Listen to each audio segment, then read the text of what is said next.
রহিম, আমার দেশ ও দেশের বাইরের বন্ধুগণ সকলের প্রতি রইল আমার সালাম। আসসালামু আলাইকুম। আজকে আমার প্রতিবদ্ধ বিষয় থাকবে ট্যাংরা ও গুলশা মাছ। আমরা গুলশা মাছ কিভাবে চাষ করবো ও ট্যাংরা মাছ কিভাবে চাষ করবো সেই বিষয়ে আজকে আমার প্রতিবদ্ধ বিষয়। এখন গুলশা মাছ যারা আমরা পুকুরে চাষ করবো, নতুন করে যারা মনস্থির করেছে গুলশা মাছ চাষ করবো পুকুরে, সর্বপ্রথম আমাদের কি কাজ করতে হবে এটা আগে জানুন। সর্বপ্রথম যে কাজটি করতে হবে, আগে একটি পুকুর নির্ধারণ করতে হবে। যে পুকুরটি থাকতে হবে ক্লিন। কেমন ক্লিন? আপনার পুকুরের চতুর্পাশ কোনো ঘাস দুবরা বন এ সকল থাকা যাবে না। চতুর্পাশে আপনার নেটিং এর ব্যবস্থা করবেন। তারপর পানি, পুরাতন পানি পুকুর থেকে সেচ দিয়ে ফালাবেন। পুরাতন পানি ফালানোর পর আপনার নিচে যে কাদা, যদি আপনার দুর্গন্ধ এবং কালো যদি কাদা থাকে, ওই কাদাটা আপনারা ফালাবেন। ওই কাদাটি ফালানোর পর আপনারা কি করবেন, আপনার রৌদ্র দিয়ে শুকাবেন। রৌদ্র দিয়ে শুকানোর পর আপনারা প্রতি শতাংশে 1 কেজি হারে চুন দেবেন। প্রতি শতাংশে 1 কেজি হারে চুন দিতে হবে। 1 কেজি হারে চুন দিয়ে এখানে 2 দিন 4 দিন 5 দিন 1 সপ্তাহ ওয়েট করবেন।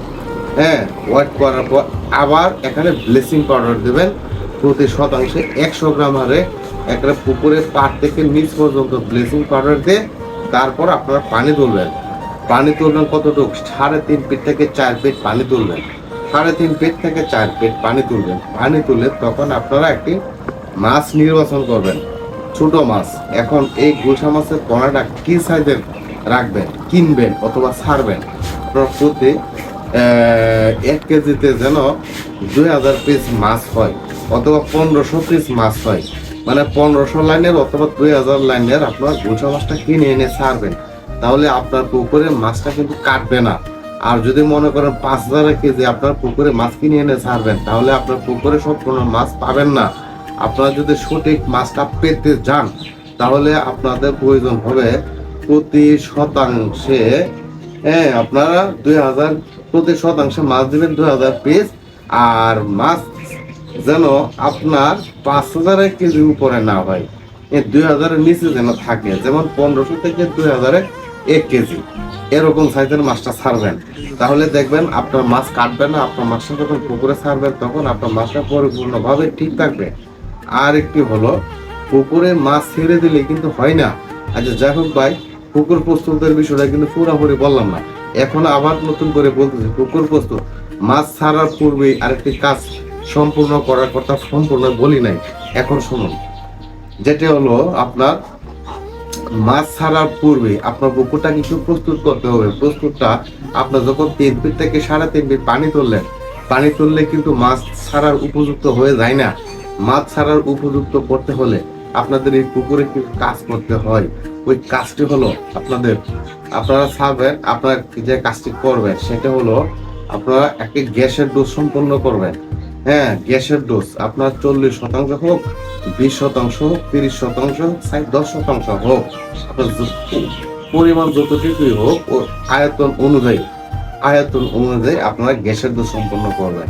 এই গ্যাসের ডোজের সাথে আপনার ইউকাসিটে যারা মিশ্রিত করে তারপরে জিওলাইটটা দিবেন। জিওলাইটটা দিয়ে সেরে তারপর আপনারা কি দিবেন, একটা উপন্যাসক দিবেন। একটা উপন্যাসক পুকুরে মারবেন। তাহলে দেখবেন আপনার পুকুরের যে আশপুক যে তৈরি থাকবে ওই আশপুক গুলো মারা যাবে। এখন আপনার ডেল্টামেট্রিন মানে উপন্যাসকের কিছু দিতে হবে না, আশপুক মারার জন্য ওষুধ দিলে হবে। আশপুক মারার ওষুধ দিবেন তাহলে হবে। তারপর এটা আপনার গেল 3 দিন পর কিন্তু একটা প্রোবায়োটিক পুকুরে দিবেন। প্রোবায়োটিকটা দেওয়ার কারণটা হলো আপনার পুকুরে খাবার তৈরি থাকবে, প্রিবায়োটিক এন্ড প্রোবায়োটিক এরকম ধরনের একটা প্রোবায়োটিক দিবেন। তাহলে আপনার পুকুরটা পুরোপুরি সেফ এবং নিরাপদ থাকবে। এইভাবে টোটাল মিলে আপনারা এই সকল কাজ করতে যায় কিন্তু 1 সপ্তাহ চলে যাবে। এই 1 সপ্তাহ পর আপনারা পুকুরে মাছ ছাড়তে পারবেন।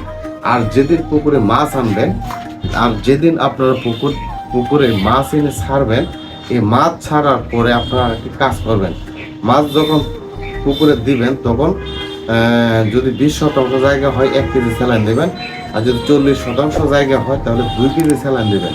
2 কেজি স্যালাইন দিয়ে আপনাদের এদিন আর কোনো কাজ থাকবে না। রাত্রিবেলায় কখনোই আপনারা দেখবেন খাবার দিবেন না। মাছটা ছাড়ার পরই কিন্তু খাবারের জন্য মাছ ছুটাছুটি করবে। আর আপনারা যদি এই মুহূর্তে খাবার দিয়ে দেন, আপনাদের মাছ কিন্তু অলরেডি এমনিতে অনেক মারা যাবে। কারণ আপনার মাছটাকে মারবেন না, কিনে আনবেন যেহেতু মাছটা মারবেন না। কিনে এনে মাছ মারলে ভাই খুব কষ্ট লাগবে, আপনার আমার সকলের কষ্ট লাগবে যদি মাছটা মারা যায়। এখন মাছটা যেন মারা না যায় সেই জন্য ব্যবস্থাটা এটাই, আপনারা মাছটা ছাড়ার পর যদি 20% জায়গা হয় তাহলে 1 কেজি দিবেন, 40% হলে 2 কেজি স্যালাইন আপনার মেরে দিবেন, পানির সাথে মিশিয়ে সারা পুকুরে ছিটিয়ে দিবেন।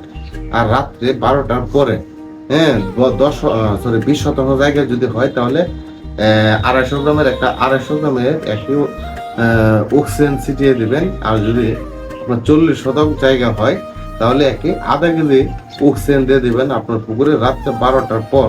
তাহলে দেখবেন আপনার মাছ মরবে না। এখন খাবার, হ্যাঁ, এদিন যেদিন মাছটা ছাড়লেন এদিন খাবার হোক। দ্বিতীয় দিন কি করবেন, দ্বিতীয় দিনে কিন্তু ওই দুপুর অবস্থায় 2 কেজি স্যালাইন দেবেন। 20% জন্য 1 কেজি, আবার 40%-এর জন্য 2 কেজি। এটা দ্বিতীয় দিন। তৃতীয় দিনও খাবার দিবেন না, তৃতীয় দিনও আপনার কি দিবেন, এই স্যালাইন দেবেন।